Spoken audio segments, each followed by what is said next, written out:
Expanding its role in the Syrian conflict, first convoy of the Turkish forces has entered into the rebel-held Idlib late on Thursday. According to Turkey-backed Free Syrian Army, rebels Turkish convoy comprises of at least 30 military vehicles. The convoy entered Syria through Bab al-Hawa border corridor.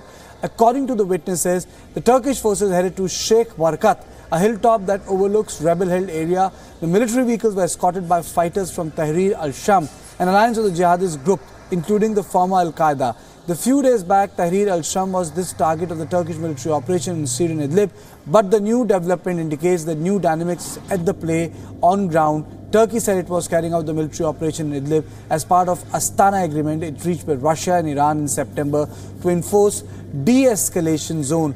The zone is one of many aimed at reducing fighting between rebel groups backed by Turkey and the Syrian government. On this, I am joined by my correspondent Daniele Pagni. Daniele, so it's the great game of West Asia.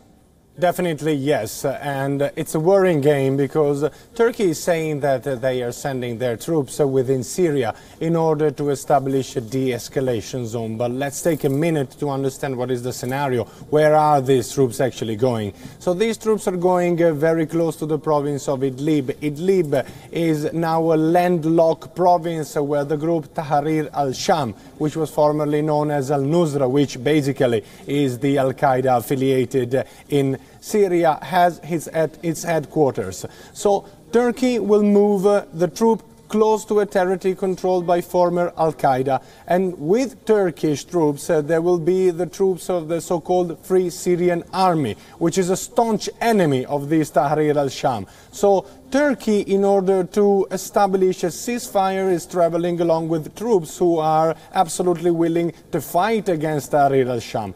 Plus, exactly there, just a few kilometers beyond the Idlib province, there are the Kurdish troops of the Syrian Democratic Forces, which Turkey considers an enemy. So it seems that actually this move that Turkey is doing to improve the ceasefire, to implement the ceasefire, could actually be an enormous bone of contention between the many warring factions active in the northwestern part of Syria. But ultimately, it also tells us, isn't it, Daniele, that the realignment which has taken place in this part of the world has actually gone in favor of Russia rather than those who are being backed by the United States of America? Absolutely, yes. We have to consider that we are now saying that the Syrian civil war as it is, so as a nationwide war, is slowly coming to an end. But this would have been impossible without an enormous support that the Russian Air Force has given to the president of Syria, Bashar al-Assad. His presidency is actually very weak. We can imagine that the moment and if Russia